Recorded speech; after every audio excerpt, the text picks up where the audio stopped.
by Dr. Oliver Tyrrell, Loughborough University. In the world of classical Greek epic poetry, two poems are universally renowned, the Iliad and the Odyssey. Both, of course, are attributed to Homer. But there is another classical epic poem, written a few centuries later, which has been largely forgotten, although the story it tells is one of the most celebrated tales from Greek mythology. Literature, a summary and analysis of the Aeson and the Argonauts. Myth, by Dr. Oliver Tyrrell, Loughborough University. In the world of classical Greek epic poetry, two poems are universally renowned, the Iliad and the Odyssey. Both, of course, are attributed to Homer. But there is another classical epic poem, written a few centuries later, which has been largely forgotten, although the story it tells is one of the most celebrated tales from Greek mythology. This poem is the Argonautica, an epic poem about Aeson and the Argonauts' search for the Golden Fleece, available in a very readable translation, Aeson and the Golden Fleece, the Argonautica, Oxford World's Classics.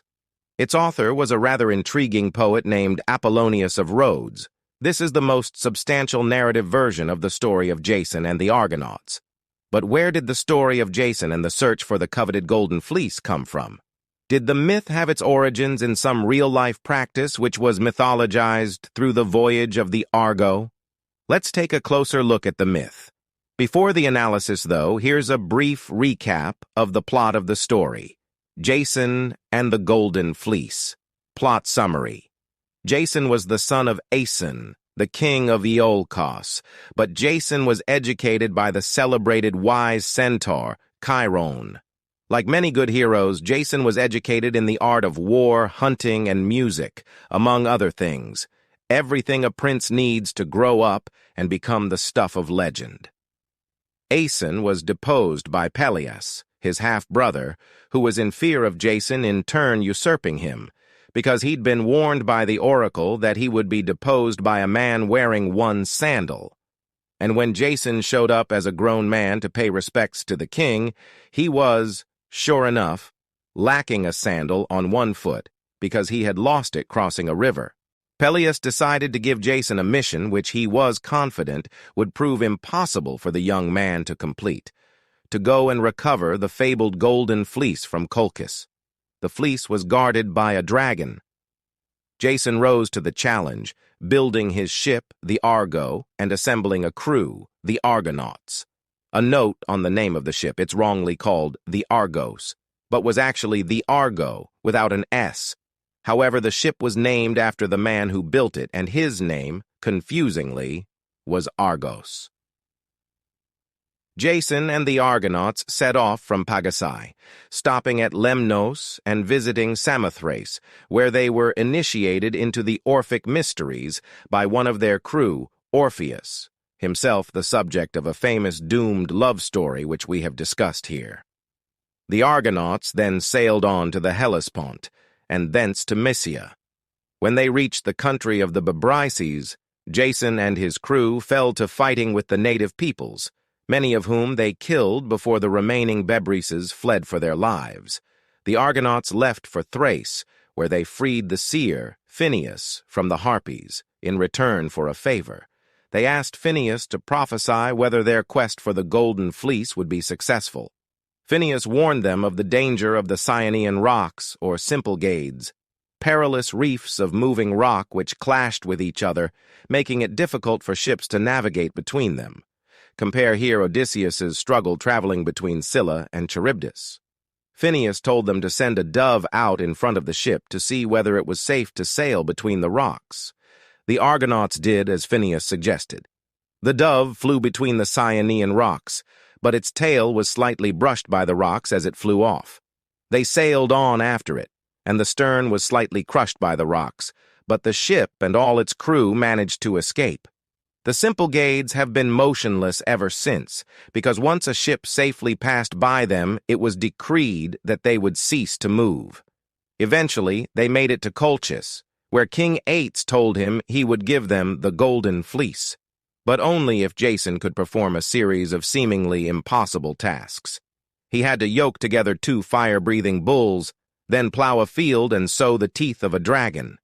He managed to achieve all of these, thanks to the help of the king's daughter, Medea, who fell in love with him and used her sorcery to assist him. She gave him a magic, indeed fireproof, balsam to cover his body and shield with before he yoked together the fire-breathing bulls, and told him to throw a stone at the dragon's teeth, because this would cause all the men lurking among them to panic and start attacking each other, rather than him. When Aeson went back on his word and refused to give Jason the Golden Fleece, instead attempting to burn the Argo and its crew, Medea used sorcery to restrain the dragon guarding the fleece, allowing Jason to steal it and escape, with Medea joining him and the Argonauts on board the ship. The Argonauts then had an eventful journey home, involving an encounter with the witch Circe and a brush with Scylla and Charybdis, the sharp rocks and deadly whirlpool off the coast of Sicily. They also encountered the Sirens, the legend of whom we have discussed here, but Orpheus sang so beautifully that they were able to sail past them without being lured onto the rocks.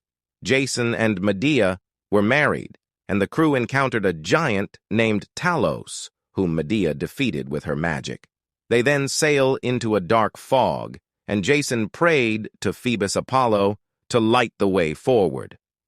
Apollo agreed and sent them a shaft of fire to guide their way. They eventually made it back to Iolcos, with the Golden Fleece in their possession. Jason and the Golden Fleece. Analysis.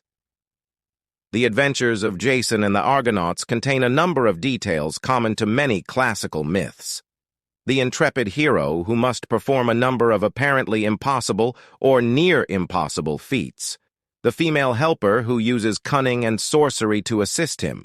Compare the help Odysseus gets in Homer's poem, or the assistance Perseus gets to enable him to kill the Gorgon Medusa, or Ariadne's helping Theseus in the labyrinth, and the consulting of a seer to prophesy what will happen on the journey. Compare Odysseus's journey into the underworld to speak with Tiresias before he journeys home after the Trojan War. Advertising. Why, then, is the Argonautica not spoken of in the same breath as Homer's Odyssey or Virgil's Aeneid? It was influential on later writers, including Virgil, and Apollonius has been credited with pioneering a number of new literary techniques in his epic poem, especially through his portrayal of the love between Jason and Medea. The voyage of Jason and the Argonauts is essentially one long catalog of threats, tasks, and problems for the hero to overcome, complete, and solve, but the deeper human element stems from the addition of Medea and the subsequent help she provides Jason. But the Argonautica may also have drawn on what was, for the time, cutting-edge science and technology.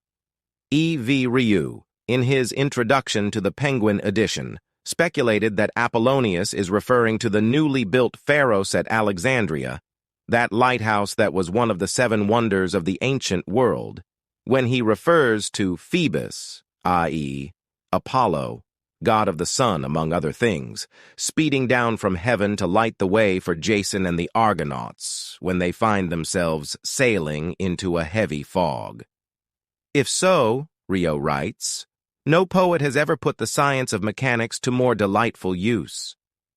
This is one of a number of wonderful details in Apollonius's poem, although readers will look in vain for that iconic scene from the 1963 Don Cheadle film when Jason and his crew fight an army of animated skeletons. Indeed, even the story of the Golden Fleece itself may have some basis in scientific fact.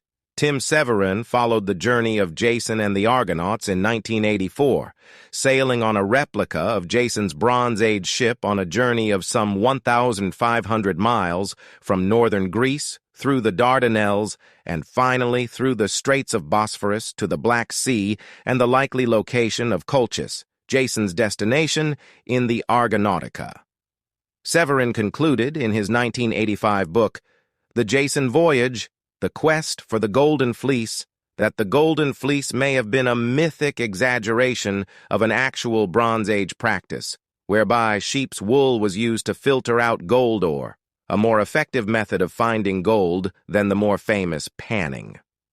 Whether or not this is the true origin of the Golden Fleece myth, it's a nice link between actual science and the famous myth. About Greek mythology. The Greek myths are over 2,000 years old, and perhaps, in their earliest forms, much older. And yet many stories from Greek mythology and phrases derived from those stories are part of our everyday speech. So we describe somebody's weakness as their Achilles heel, or we talk about the dangers of opening up Pandora's box. We describe a challenging undertaking as a Herculean task, and speak of somebody who enjoys great success as having the Midas touch.